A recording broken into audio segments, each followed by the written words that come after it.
Annyeonghaseyo, ketemu lagi sama Mai yang hari ini mau kasih kamu drama review dari drama yang berjudul One Ordinary Day.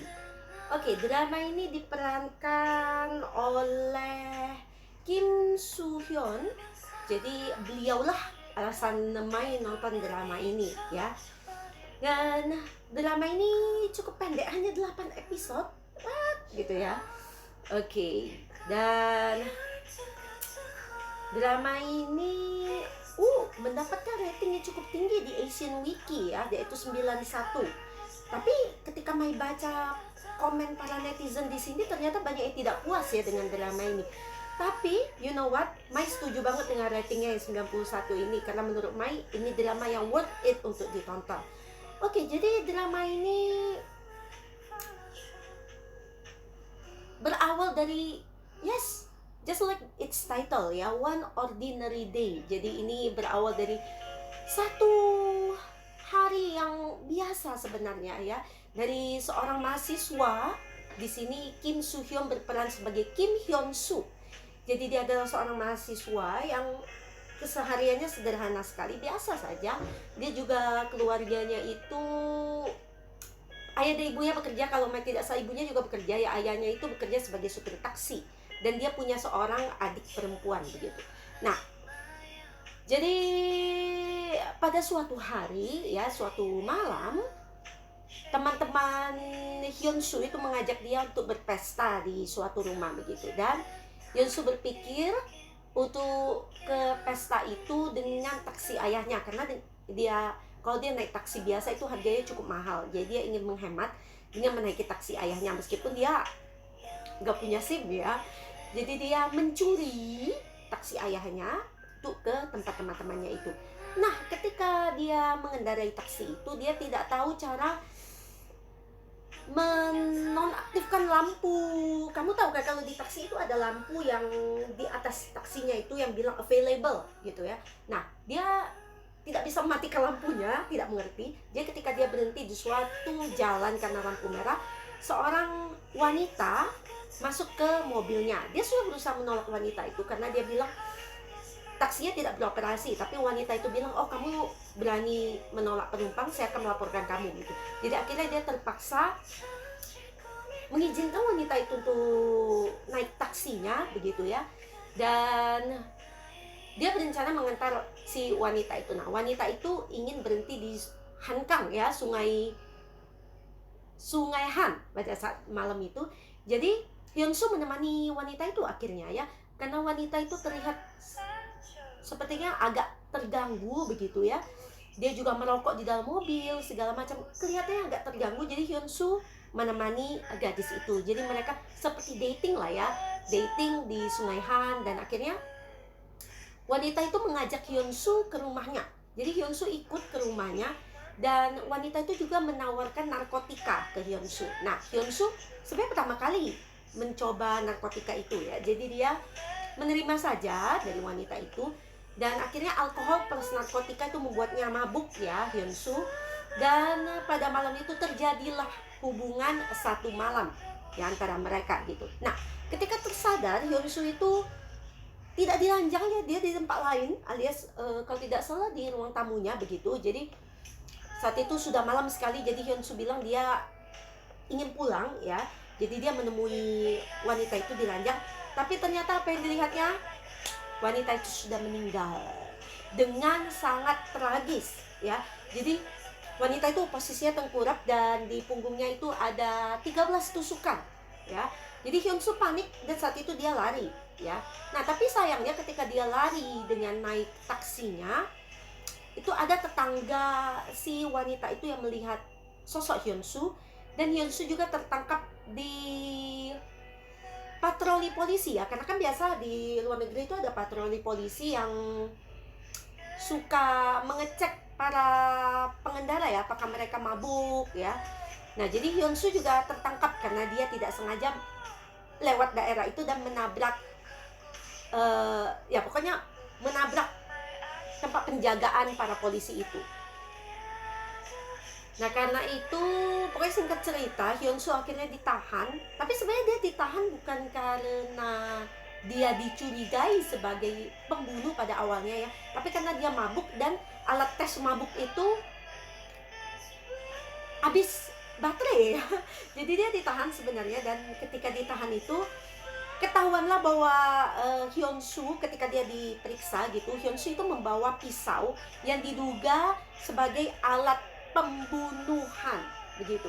Jadi akhirnya ditahan, dan ketika dia ditahan di pos kantor polisi ya, ketemulah dia dengan Cha Seung-won yang di sini berperan sebagai Shin Jung-han. Jadi dia adalah seorang pengacara kelas 3, dan dia kasihan lihat Hyun-soo ya, karena kan si Jung-han ini punya pengalaman sebagai pengacara itu cukup lama, seperti 20 tahun atau bagaimana ya. Jadi menurut dia sebenarnya dia punya perasaan bahwa Hyun-soo itu tidak bersalah begitu. Nah, akhirnya dia bersedia menjadi pengacara Hyun-soo begitu untuk mewakilinya. Nah, dalam proses peradilan inilah ya kisah One Ordinary Day ini sebenarnya berkisah ya begitu. Jadi Hyun-soo nanti berusaha memperjuangkan bahwa dia itu tidak ingat apa-apa kejadian malam hari itu ya. Pada awalnya dia selalu bilang aku tidak membunuhnya ya. Dia bilang dia baru bertemu wanita itu untuk pertama kalinya, mana mungkin dia ingin membunuh wanita itu, dia bilang gitu ya. Dan memang benar dia berada di tempat yang salah pada waktu yang salah, karena dialah yang menemukan mayat wanita itu, tapi dia mati-matian mengatakan dia tidak membunuhnya. Nah, tapi masalahnya adalah semua bukti itu menunjukkan bahwa Hyun-soo adalah pembunuhnya. Jadi Hyun-soo akhirnya dibawa ke penjara ya, dia dibawa ke penjara. Dan kehidupan di penjara itu kamu bisa lihat di sini ya, secara jelas digambarkan bahwa Hyun-soo sebenarnya menderita sekali ketika dia hidup di penjara ini, karena kita tahu ya, penjara itu kan terdiri dari orang-orang yang melakukan berbagai macam kejahatan, dari kejahatan yang mungkin hanya pencurian atau narkotika.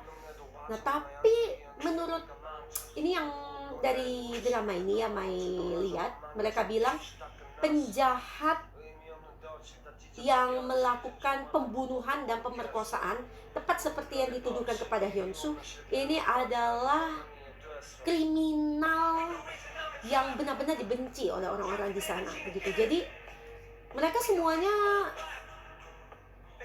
istilahnya mulai membuli Hyun-soo ya, setelah mereka tahu, setelah identitas Hyun-soo diungkap begitu. Jadi mereka berusaha selalu menyiksa Hyun-soo di sana ya. Jadi Hyun-soo yang tadinya anak polos gitu ya, dan dia juga masih sangat muda, 25 tahun di sini ya, dia ingin mencari cara bagaimana caranya supaya dia bisa bertahan hidup di penjara dengan perilaku orang-orang yang kejam terhadap dia ya. Jadi bulinya ini bukan seperti K-drama yang kita tonton, bully-bully di sekolah begitu, bukan ya, karena ini di penjara kan.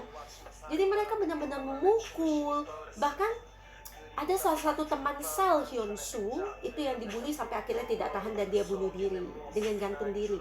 Jadi di situ Hyun-soo juga berusaha mencari cara supaya dia bisa bertahan hidup di penjara, sementara proses peradilan terus berjalan, karena kan dia tidak tahu dia bisa bertahan di penjara itu berapa lama sampai ada keputusan tentang hukuman dia gitu kan. Jadi dia harus mencari cara untuk bertahan diri. Dan di sini ada satu tokoh lagi yang Mai suka sih ya sebenarnya. Dia ini Kim Song Kyu yang berperan sebagai Do Ji Tae. Jadi sebenarnya dia penjahat ya, tapi penjahat kelas kakap ya. Jadi dia ini adalah bandar narkotika, dan ketika dia di penjara itu dia masih menjadi bandar ya. Kok bisa ya, padahal udah di penjara. Tapi inilah kenyataannya ya. Kita sering dengar juga yang seperti ini kan. Jadi dia tetap beroperasi dengan leluasa di penjara. Dia punya banyak uang ya, dan dia itu jenis kakak besar di penjara ini ya. Nah, jadi semua orang itu takut dengan Do Ji Tae ya, yang juga dia punya satu kaki tangan yang benar-benar asisten dia lah ya. Nah, dan dia badannya besar dan mengerikan gitu ya. Jadi mereka selalu bersama, dan sebenarnya JT ini Kalau menurut Maya pada awalnya dia mendekati Hyunsu itu bukan karena kasihan ya, sebenarnya dia ingin memanfaatkan Hyunsu karena Hyunsu kan polos ya gitu. Jadi dia ingin memanfaatkan dia, jadi dia mendekati, istilah mendekati Hyunsu.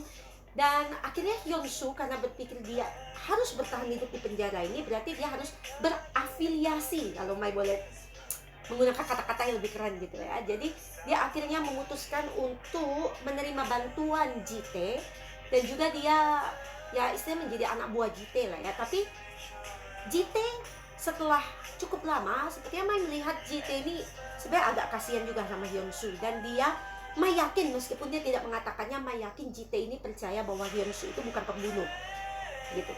Karena itulah dia mengizinkan Hyunsu tetap di sisinya begitu.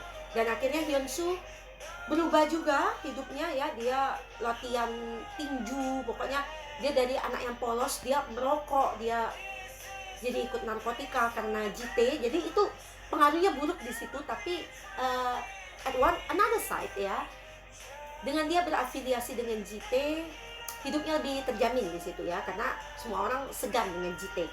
Bukan hanya para narapidana yang segan dengan JT, tapi juga bahkan polisi-polisi ya. Jadi ada satu kejadian yang ini sebenarnya menarik sekali untuk diperhatikan ya. Jadi ada sekelompok polisi yang memang menyelidiki narkotika. Jadi mereka datang ke penjara untuk menyelidiki JT ya. Tapi si komisaris polisi ini tidak bisa menyentuh JT ya, meskipun dia sudah ada di sana. Maksudnya ya tinggal dicari saja barangnya, ada pasti di sana narkotika dan segala macam di selnya JT ya. Tapi JT hanya bilang begini, apa kau yakin bahwa atasanmu itu semuanya bersih? Nah ketika dia bilang itu, nah si polisi ini mendapat telepon dari atasannya untuk menghentikan penyelidikan. Betapa besar pengaruh JT dan betapa mudahnya dia menyogok ya, menyuap si polisi ini juga dengan uang. Segitu besarnya pengaruh JT. Jadi sebenarnya menurut Mai ya, kalau memang Hyunsu ingin bertahan hidup, benar sih afiliasi dengan JT ya. Dia juga terpaksa untuk melakukan itu daripada dia mati kan, tuh begitu. Dan di sini Mai suka juga dengan Shin Jung Han ya. Dia berusaha setengah mati meskipun dia hanya pengacara kelas 3, dia berusaha menyelamatkan Hyunsu karena menurut perasaannya dia percaya Hyunsu itu tidak bersalah. Nah, jadi kita bisa melihat perjuangan Jung Han ya. Dia tuh sebenarnya kasihan sekali. Dia ada penyakit di kakinya ya, seperti bakteri lah yang bersarang di kakinya, dan dia gatal-gatal ya sering di kakinya, itu kasihan banget ya. Dan terakhir ketika dia menyelidiki kasus ini, dia juga stres, jadi tubuhnya gatal-gatal, banyak bentol-bentol, pokoknya kasihan sekali. Tapi dia bilang itu karena dia stres dan dia berusaha memperjuangkan Hyunsu ya. Nah itu keren ya perjuangannya Jung Han, yang pantang menyerah meskipun dia hanya pengacara kelas 3. Tapi setelah dia menangani kasus Hyunsu ya, jelas levelnya pasti naik ya. Meskipun dia akhirnya ya nanti kamu nonton sendiri ya seperti apa ya. Dan ada juga di sini Kapten Park Sang Bom. Inilah kapten polisi yang menangkap Hyunsu ya. Jadi Mai sebel banget dengan dia. Sebenarnya karena dia itu seseorang yang hanya percaya dengan bukti, dia bilang begitu. Meskipun pada saya berkata lain, dia bilang dia percaya dengan bukti, dimana semua bukti itu menunjuk kepada Hyunsu sebagai pelakunya ya. Dan ada juga An Tae-hee, jadi dia adalah jaksa yang menuntut Hyunsu ya. Ini aduh, Mai juga sebel banget sama dia ya. Maksudnya kesannya tidak berperi kemanusiaan sih ya, tapi apa karena dia jaksa dia harus melakukan itu. Pokoknya dia percaya sekali bahwa Hyunsu itu pembunuh aslinya. Dan juga dia pandai, karena seorang jaksa ya, dia pandai menggiring opini publik. Bahkan Hyunsu itu sempat bilang bahwa dia itu tidak yakin kalau dia seorang pembunuh. Dari pertama dia bilang dia tidak bersalah, dia akhirnya bilang tidak yakin. Itu karena terpengaruh omongan jaksa An Tae-hee ini ya. Dan juga ini ada pengacara baru ya, So Sujin ya. Dia dari Bom Han Lo Firm yang katanya awalnya ingin menangani kasus Hyunsu dengan gratis ya. Sebenarnya awalnya itu pemilik owner law firm ini yang menawarkan itu, tapi akhirnya karena dia kesal dengan Hyunsu, dia akhirnya menyerahkan kasus ini kepada si junior ini. Nah, akhirnya si junior ini karena dia tahu bahwa Shin Jung Han ini pintar, ya, dia akhirnya bersedia bekerja sama dengan Jung Han untuk mengusut kasus Hyunsu. Ya, akhirnya dia yang bayar Jung Han ya. Jung Han bilang, ya, aku butuh uang untuk bertahan hidup, kata Jung Han begitu ya. Jadi gabungan kekuatan mereka mempertahankan Hyunsu ya, dengan bilang dia tidak bersalah. Itu keren. Dia ini si Sujin ini meskipun dia pengacara baru ya, dia pintar juga ya, dia belajar banyak untuk menjadi seorang pengacara dari Jung Han begitu. Dan menurut Mai, itu sih yang benar-benar berperan penting ya di drama ini. Dan lagunya sampai habis dan Mai belum selesai ngomong. Dan menurut Mai cerita memang let's say ya 80% dari drama ini sebenarnya bercerita tentang Hyunsu ada di penjara. But why not? Ya. Karena memang itulah inti cerita ini ya. Hyunsu itu masuk ke penjara dan bagaimana dia bertahan hidup di penjara. Itu penting ya. Dan gara-gara drama ini Mai jadi agak trauma dengan suara bell ya. Kamu tahu bunyi seperti itu ya. Kamu akan dengar sering banget di drama ini sampai kamu tuh kesel kayak Mai ya. Dan berbagai plot twist juga terjadi di drama ini ya, seperti adanya tersangka-tersangka lain yang itu semuanya diungkap oleh Jung Han. Amazing kan? Padahal dia cuman pengacara kelas 3 ya. Jadi menarik drama ini ya. Sempet juga membuat Mai itu ada perasaan. Jadi gini ya, ini kan 8 episode. Jadi waktu selesai nonton episode 7 itu Mai memutuskan untuk lanjut nonton episode 8 itu besok harinya. Tapi Mai ketika malam hari itu merasakan sesuatu yang tidak enak sekali ya, perasaan Mai itu. Karena Mai takut ya, Mai takut ternyata benar kalau pembunuhnya itu adalah Hyunsu gitu. Mai pun akhirnya jadi terdistorsi ya, merasa jangan-jangan benar nih Hyunsu yang bunuh. Tapi endingnya gimana ini kalau memang Hyunsu pembunuhnya? Nah, kamu perlu nonton drama ini cuma 8 episode untuk melihat ya, ternyata siapa pembunuh sesungguhnya, apakah benar Hyunsu. Bagaimana ending ceritanya? Kamu harus nonton drama ini ya. Menurut Mai oke banget ya, bahkan ya. Memang sebagian besar di penjara ya, itulah ya. Dan di sini Mai mau memuji aktingnya Kim Soo Hyun, sekali lagi tidak pernah mengecewakan ya. Dia di sini berperan sebagai Hyunsu yang punya penyakit asma. Jadi napasnya pun seperti itu keren banget. Dan betapa dia ketika dia menangis atau apa itu worth it buat kamu lihat ya. Drama seriesnya dari Soo Hyun, Mai mau bilang dia Hyunsu lagi ya. Soo Hyun, Mai sudah pernah nonton dia dari drama Dream High pertama kali ya. Itu tahun 2011 ketika rambutnya masih kribo. Dan setelah itu The Moon Embracing the Sun tahun 2012. Dan setelah itu Mai nonton dia lagi di Hotel de Luna di tahun 2019. Sempat loncat beberapa tahun ya. Dan di It's Okay Not to Be Okay, karena di situ lead male di tahun 2020. Dan juga akhirnya di One Ordinary Day ini di tahun 2021. Jadi sekali lagi aktingnya bukan main-main ya, karena itu Mai percaya untuk nonton drama ini karena Kim Soo Hyun. Dan mendekati akhir drama ini ya, dia juga memotong rambutnya dengan sangat pendek, tapi Kim Soo Hyun gitu, mau rambutnya diapain juga tetap ganteng ya. Keren banget Kim Soo Hyun di drama ini. Dan Cha Seung Won ini yang berperan sebagai Shin Jung Han, si pengacara ya, aktingnya juga keren banget. Dia kayaknya santai banget gitu ya. Dan dia movie-nya dia ternyata bintang layar lebar lah ya, banyak sekali movie-nya di sini. Ini Mai ambil dari Asian Wiki ya, thank you Asian Wiki. Kalau di drama sepertinya Mai pernah lihat dia di A Korean Odyssey di tahun 2018. Ternyata Mai pernah nonton dia, dan akhirnya di One Ordinary Day di tahun 2021. Dia juga ada upcoming drama series yang berjudul Our Blues di tahun ini, 2022. Oke. Sekali lagi, drama One Ordinary Day yang kata orang nggak suka dengan endingnya atau kenapa ceritanya seperti itu.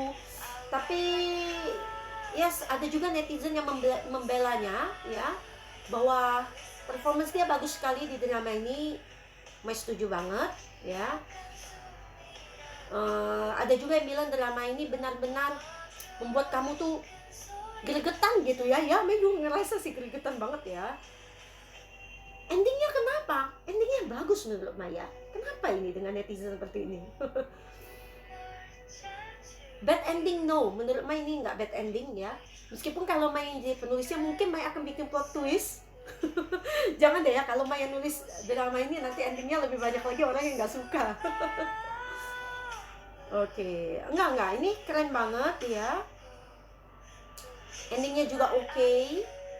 Nggak ada masalah, acting para pemain-pemainnya juga keren. Dan di sini kamu bisa melihat banyak kenyataan yang akan menyadarkan kamu, oh, hidup penjara tuh kayak gini rupanya ya. Oke, sampai di situ dulu drama review Mai tentang One Ordinary Day. Mai akan nonton drama berikutnya mulai malam ini, tapi nggak tahu, belum mikirin mau nonton yang judul mana ya. Tapi sekali lagi, abis nonton drama yang berikutnya Mai akan kasih kamu drama review lagi. Oke, buat kamu yang suka dengan drama review dari Mai, jangan lupa kamu share linknya ke sesama K-drama lovers. Dan tinggalin love atau jempol kamu di reviewnya Mai. Sampai di sini dulu drama review by Miley. See you, annyeong.